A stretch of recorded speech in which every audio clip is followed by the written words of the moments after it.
Estamos todos admirados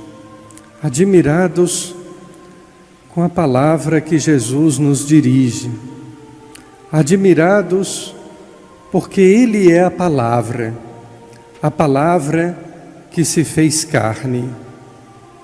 Todavia, a admiração é a forma mais primitiva e rudimentar de fé.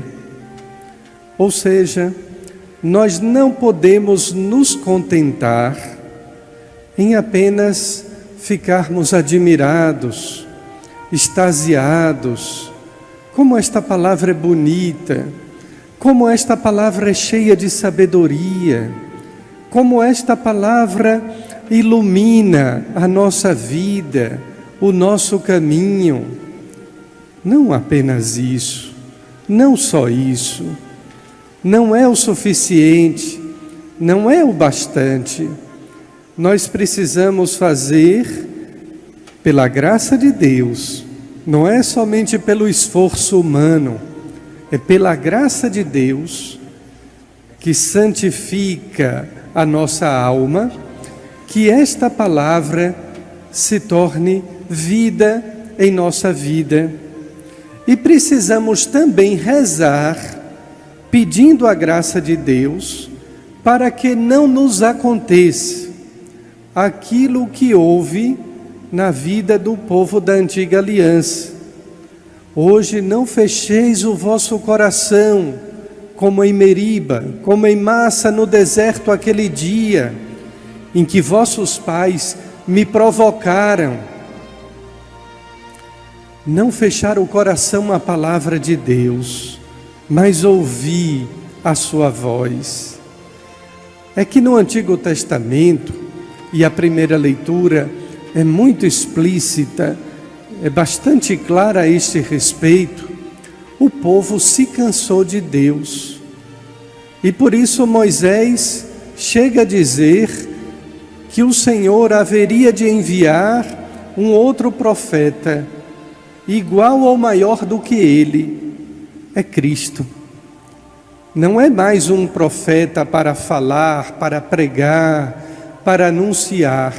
É o próprio Cristo, a palavra encarnada, o verbo que se fez carne, que se fez homem, que se fez gente. Mas Moisés ainda alerta o povo que havia se cansado, havia abusado de Deus, que havia fechado o seu coração para Deus, dizendo: e ai do profeta que falar em nome de outros deuses. É o que nós vivemos hoje. Hoje não fecheis o vosso coração. Hoje, quantas pessoas de coração fechado para Deus, que não querem saber de Deus. Outros ainda que são católicos, ou se dizem católicos, mas não querem saber de igreja. Outros que se dizem católicos, que vão à igreja, mas que não querem saber da doutrina da igreja, que é a doutrina dos apóstolos. Haja vista o exemplo do presidente americano, se diz católico, se apresenta como católico, foi à missa antes da posse e depois da posse. Um dos primeiros decretos assinados foi a liberação do aborto. Que hipocrisia! Não apenas em se dizer, em se apresentar, em ir à missa, hipocrisia combatendo a pandemia, quantas mortes, quantas milhões de pessoas, e eu ainda assino um decreto permitindo agora a morte de muito mais pessoas, desta vez inocentes, que não tem como se defender, não tem como contratar um advogado, não possui recursos nenhum, mas está ali à mercê de um decreto, de uma caneta, que apenas com isso provocará milhões de mortes no mundo. Hoje, não fechemos o nosso coração, ouçamos o que Deus tem a nos falar. Repito, não basta a admiração, não é suficiente ficar encantado com a sua palavra. É necessário rezar para que, pela graça de Deus, esta palavra opere, esta palavra haja, esta palavra transforme a nossa vida, nos converta, para que esta palavra também possa tomar vida em nossa vida. Ainda naquela sinagoga, vejam, era uma sinagoga, lugar em que os mestres da lei pregavam.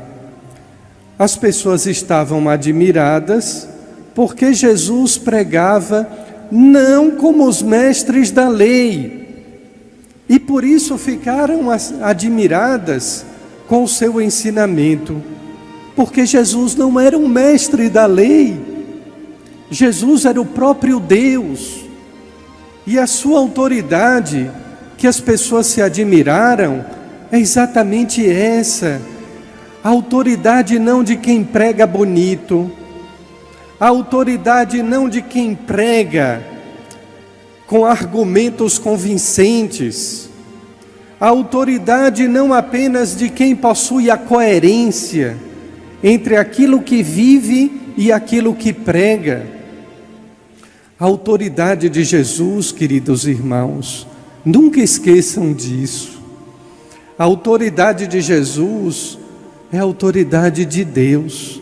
É Deus que estava falando, é Deus que estava pregando. Como todas as vezes que nós ouvimos o Evangelho e o sacerdote, o diácono, quando proclamam, dizem: o Senhor esteja convosco. Eu creio nisto, Senhor. Tu estás aqui, estás me falando diretamente ao meu coração, aos ouvidos da minha alma. O Senhor está conosco pela palavra e pela Eucaristia. Mas aí aconteceu um fato naquela sinagoga, bem diferente daquelas pessoas que estavam admiradas com o ensinamento, admiradas com a autoridade, com o ensinamento novo da parte de Jesus. Havia um homem possuído pelo demônio. A possessão demoníaca é o último grau, é o último estágio. A gente tem que se preocupar, primeiro, é crer na existência do demônio, porque isso é doutrina da igreja, é dogma de fé. Assim como Deus criou os anjos, criou também os anjos decaídos. Anjo também tem liberdade. E aqueles anjos, Satanás e seus demônios, livremente decidiram o quê? Decidiram que não serviriam mais a Deus. Não servirei, foi a palavra de Lúcifer. Quando a gente se recusa a servir a Deus, a servir o amor, a gente está sendo tentado, induzido por Satanás e seus demônios. E a primeira coisa, o primeiro artifício, já que São João diz que Satanás é o pai da mentira, é o mentiroso por excelência, a astúcia do demônio para com as pessoas, a primeiríssima é fazer com que as pessoas não acreditem que ele exista. E é desse modo que ele vai seduzindo, vai convencendo as pessoas a segui-lo. Segui-lo em quê? a não fazer o bem e fazer o mal. E por isso a gente reza no Pai Nosso: livrai-nos do mal. Não é livrar do mal disso, do mal da pandemia, do mal da fome, do mal da injustiça. O primeiro mal, o primeiríssimo mal que a gente pede a Deus, para que Ele nos livre, para que Ele nos liberte, é exatamente esse: de eu não ser seduzido, levado pelo demônio. O Evangelho falava da possessão, de um homem possuído pelo demônio. Existe uma coisa que o demônio nunca pode possuir, é a nossa alma. Porque na alma só existe lugar para a graça de Deus. E você pode, eu posso, acolher a graça de Deus quando eu rezo, quando eu recebo os sacramentos, quando eu sou perdoado, quando recebo a Eucaristia. Isso é receber a graça de Deus.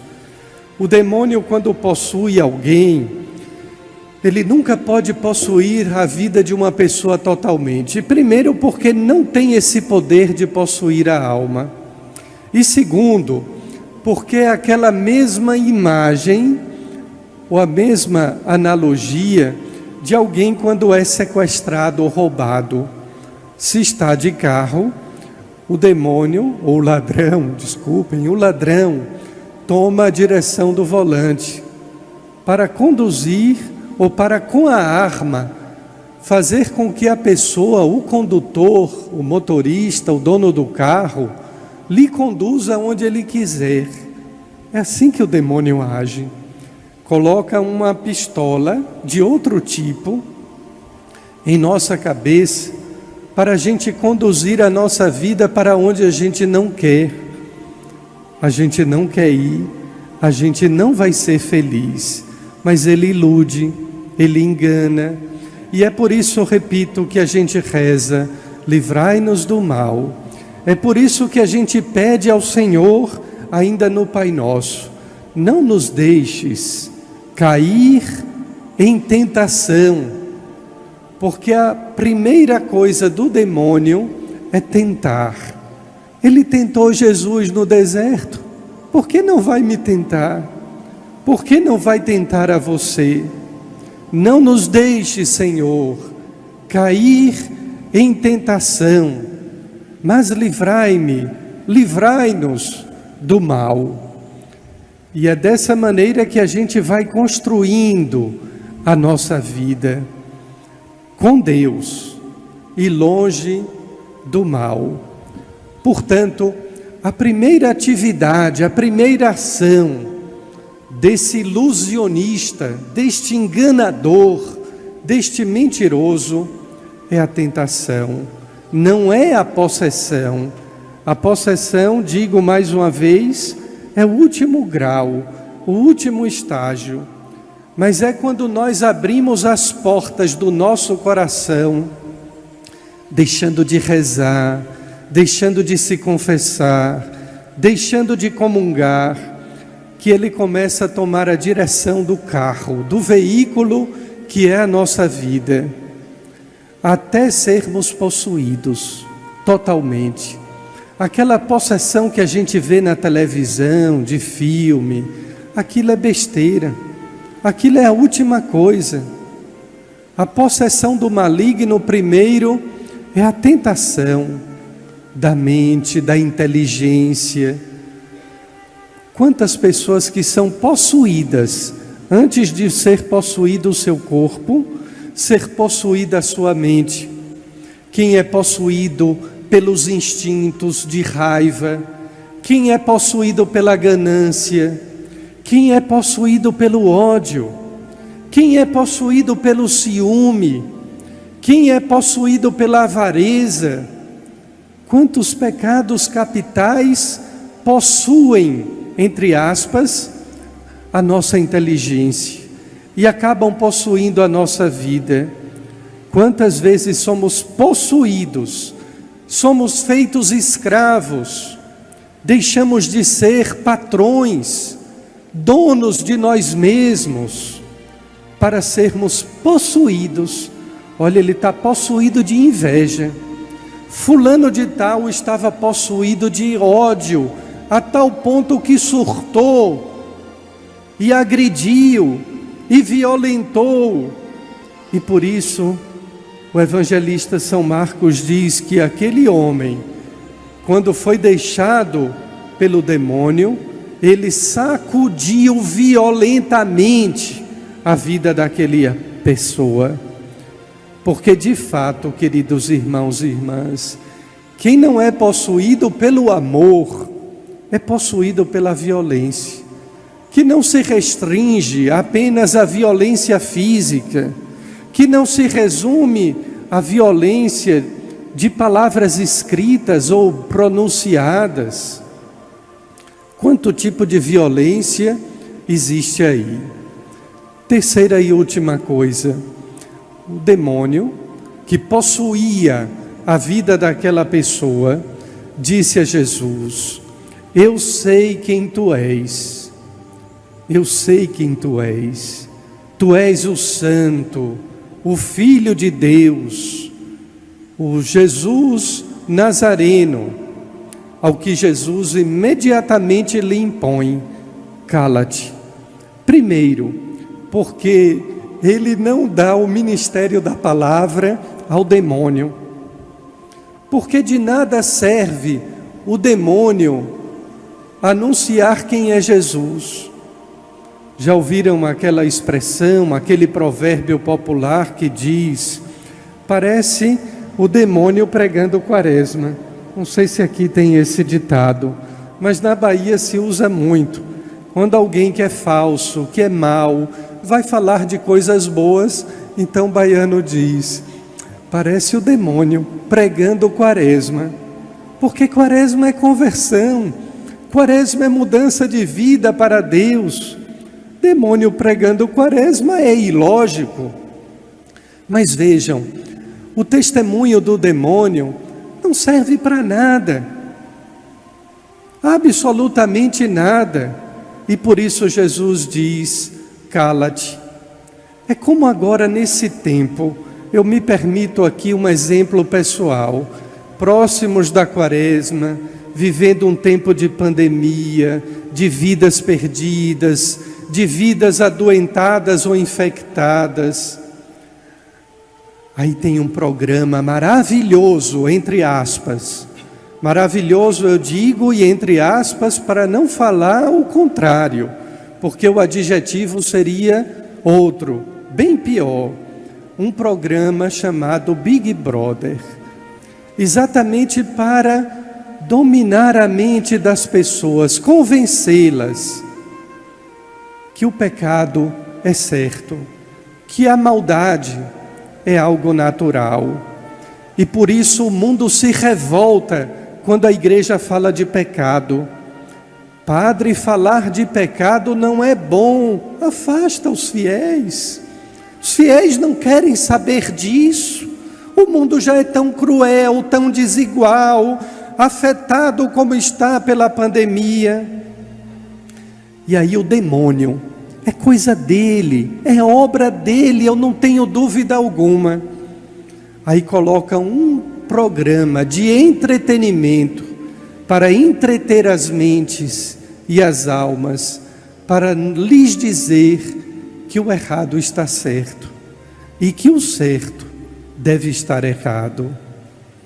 E pior ainda, e talvez no intervalo desse programa ainda tem o minuto do bispo falando da palavra de Deus, como se estivesse a abençoar ou a legitimar que aquilo dali está certo.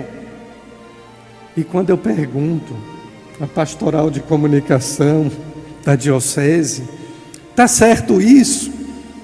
O programa do bispo ainda ali vizinho, dizem: não, mas é um canal que é assistido, quem sabe o bispo não faça o contraponto, não mostre que isso daí está errado. Mas eu continuo pensando que eu estou errado. E continuo pedindo luz ao Espírito Santo para tomar uma decisão. Pois bem, quando o demônio diz: eu sei quem tu és o Santo de Deus. Jesus estava, lembram-se, entre os mestres.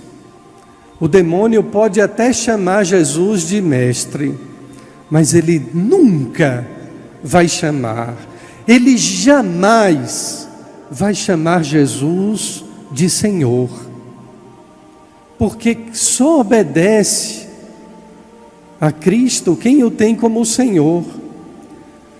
Cristo manda, os demônios obedecem, mas porque Ele é Deus. Mas o demônio não quer obedecê-lo e por isso o trata, algumas vezes nos evangelhos, de filho de Deus, de mestre, de santo, porém nunca o chama nos evangelhos e jamais o chamará de Senhor. Em seguida, após Jesus lhe impor o silêncio, cala-te, nós observamos que naquele ato do demônio dizer quem Jesus é, não é professar a fé, é dizer quem Jesus é, ele procura desqualificar a autoridade divina, enquanto todos ali estavam admirados com a palavra de Deus. Primeiro o demônio grita de longe: a baixaria, o ódio, o rancor, a falta de modos, a falta de educação. Depois diz: tu és o santo. Ora, quando nós todos os domingos, exceto no advento e na quaresma, a gente reza ou canta o glória, a gente diz: só tu sois o santo, só tu o Senhor, o Altíssimo Jesus Cristo, com o Espírito Santo na glória de Deus Pai. Somente Cristo é o Santo, é o Santíssimo. E por isso Ele é o Santo dos Santos.